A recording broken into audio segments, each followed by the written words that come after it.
Hey guys, and welcome back to another Iron Will podcast with me, Shane Warner, and John Chase. So what this podcast is all about is we are trying to get stories from people that have been through a traumatic experience in their lives and came out a different person. Yeah, they have all created an iron will. So what is an iron will? A burning determination that cannot be stopped or hindered by anything, willing to do anything to get a desired outcome, extremely resilient. So what we like to say is just keep punching. Yeah. So each time we interview a person on this Iron Will podcast, that's the types of things that we're looking to get out of them is...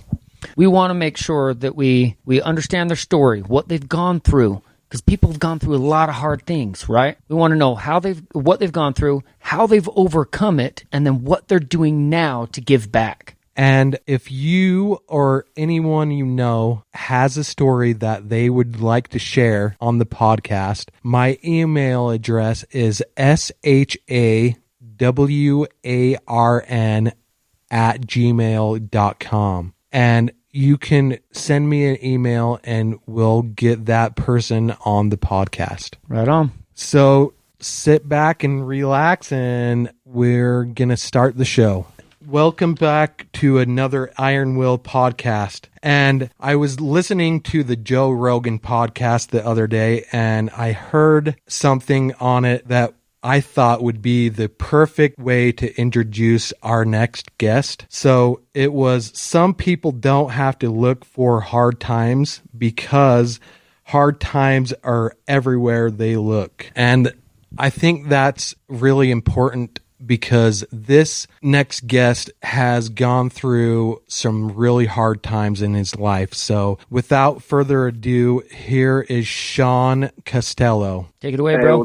What's going on, guys? What's going on? Thank you for having me today. Yeah. Yes. I appreciate it. So just go ahead and start with when you were born, I guess. That's really where your story starts. All right. So from my younger years, I don't remember my birth. I don't remember the only time I remember as a younger child was around 3 years old in the last foster house I was in, because my mother died when I was younger due to a drunk driver, and I never knew my father. He wasn't in the picture and he dipped out. So after my mother died, nobody could take care of us, me and my sister and my siblings, so they threw us in foster care. And the last foster home I was in, they would beat us. They would have locks on the outside of the doors to lock us in. I remember having two just raggedy mattresses on the floor where me and my sister would have to sleep for whether it be days or weeks at a time. I always remember, seeing other kids play outside, from me being locked in the room and looking out the window, having to, pee and poop in the corner because, they wouldn't let us out, they would let us out to watch TV, eat pop, eat pizza, snacks. And, if you didn't do that, you'd get beat. Yeah. A lot of, physical abuse, sexual abuse. Then once my adopted mom and dad, I call them mom and dad because, they've been my parents all my life. So how older were you when you got adopted by them? I was almost 4 years old, so I was 3 at the time. And my sister Caitlin was 5 or 6, I believe. She's a couple years older than me. Okay. So yeah, I was 3, almost 4 at the time. And they did a walkthrough of the house and in the whole process, and they ended up getting the foster house shut down and all the other foster kids removed. That's just because the living conditions, it was so bad when I got adopted. I could barely talk. My hair was falling out. I was malnourished, Wow. it was many years of speech therapy, many years of learning to talk properly. I mean, still to this day, I'm on an IEP with school learning disabilities, Yeah. special classes. But you seem like you, I would say that from talking to you, you seem like you're an extroverted person. Oh, absolutely. I mean, I try to be the light of the party everywhere I go to. Yeah. I try to make people laugh. I try to kid, even if I got to crack jokes on myself and make fun of myself. Yeah. So be it. It's, That's the way to go, man. That's the way to go. Seriously, I mean, life's too short to let negative situations or whether it be your past, whether it be your present, whether it be your future. You gotta live in the now, huh? Oh, absolutely. And I've done that all my life. I mean, I have a tattoo. It says, dream as if you live forever, live as if you'll die today. And I live every day like it's my last. Like, even before the accident, I was a go hard, go a million miles an hour kind of person. Yeah. And, to be honest, I didn't know if I was going to live to see the next day just because, Sure.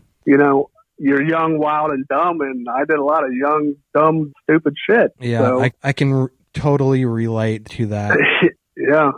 So, back after I got adopted, it was a good, happy time. My adopted mom, Andrea, had a son from a previous marriage, and everything was good for a couple years. Then things just started turning south. It was a lot of like between your two adopted parents, or yes. How do you mean? Yes, between my adopted parents, it was they were going through a messy divorce. There was also a lot of things going behind closed doors with other people in the family, with sexual abuse starting again, and everything else. So eventually, my two adopted parents, my parents called it quits, and I ended up living with my father. And it was 5 minutes away, a 5-minute bike ride from my mom's house. She ended up getting remarried and all that. So do you feel like that was the best place for you with your father? At the time, there was a lot going on behind closed doors, me just being a child that nobody knew about because I didn't know how to speak up and I didn't know how to say, hey, this isn't right. You shouldn't be, touching me this way or doing this or that. Yeah. I'm not going to say it was a bad environment at my mother's house. Absolutely not. But if she knew what was going on behind closed doors, would things be different? Maybe, but it's water under the bridge. Yeah.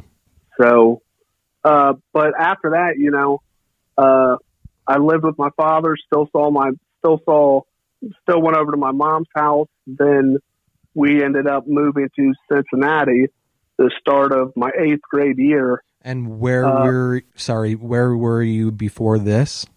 Columbus. Columbus. I was living in Columbus, Ohio. So that completely rocked my world because I had all my friends. I mean, my mom up there, just everything. My entire life was there. So that definitely hurt. Did a number on me for sure once we moved to Cincinnati. Yeah. Well, because your support system, even though you didn't know you were going through a lot of the stuff that you're going through emotionally. Yeah, it was just normal to you at the time. Yeah. And when you lose your support system, that can really do some damage on the psyche. Yeah. Oh, absolutely. Because we moved to start of 8th grade. Everything was good. I started, smoking weed and sneaking out of the house and just doing real mischievous stuff. Mm-hmm. And eventually it led to me just having a mental breakdown, having to be acquitted to a psych ward a couple times just because I didn't know what to do. I didn't know where to turn. I didn't know how to speak up. And the only way I could cope with was drugs and outbursts, just, and at the time it was, I didn't know, having an anger issue, anger problems, I'm never one for, talking about my problems, talking about anything. Yeah. I keep it locked up, I think that's just a guy in me, like any guy. We don't want to talk about our problems or be soft. Well, that you get a lot out of talking about your problems, and that's my hope for this podcast, is that we can help people to talk about what they've been through. Exactly. Yeah, absolutely. I mean, that's why it's just something lately, probably within the last year, that listening to Dakota Myers and everybody I listen to open up about their demons and their past and what they've been through. And I can relate on a lot of levels, and I hope my story and the madness I've been through and will probably continue to go through will help somebody, Yeah. I guarantee it will. You never know, somebody that listens to your story or background, and I can relate to a lot of people on many different things. So, yeah. So I was on the Dakota Meyer podcast, and it's amazing how many people reached out to me after I did that, and could relate, and I just felt like I wasn't alone, Mm-hmm. Yeah. Oh, absolutely. Absolutely. So back after we moved to Cincinnati, 8th grade, started, smoking weed, hanging around the wrong people, sneaking out at night, going on cruises with friends, taking their parents' cars.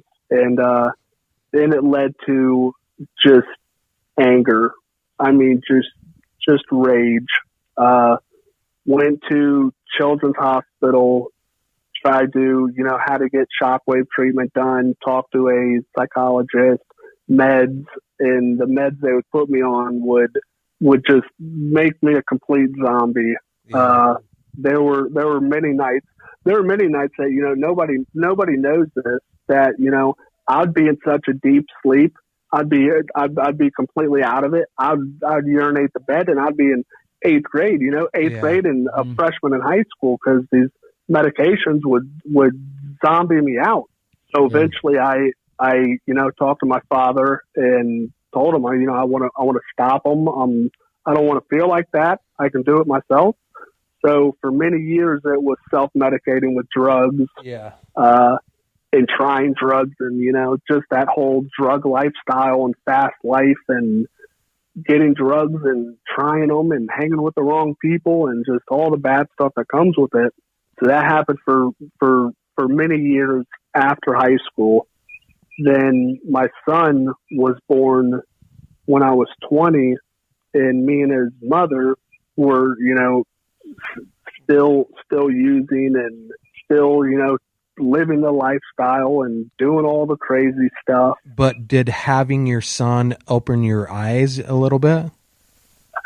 Yes, it did. But at the time, I was young. I was stupid. I didn't, I wanted a family. I can truly say I wanted a family, but the young party animal, go-getter, don't want to listen to anybody, was like, I'm going to go do what I want, and I'm not going to have anybody hold me down. So that happened for probably the first year or two. I was, not faithful. I was in and out of the picture. I was getting in trouble with the law. I was, doing drugs, hanging around women, hanging around fake friends. Then eventually, me and my son's mother just called it quits. And it was probably 2 months after the accident. So at the time, how old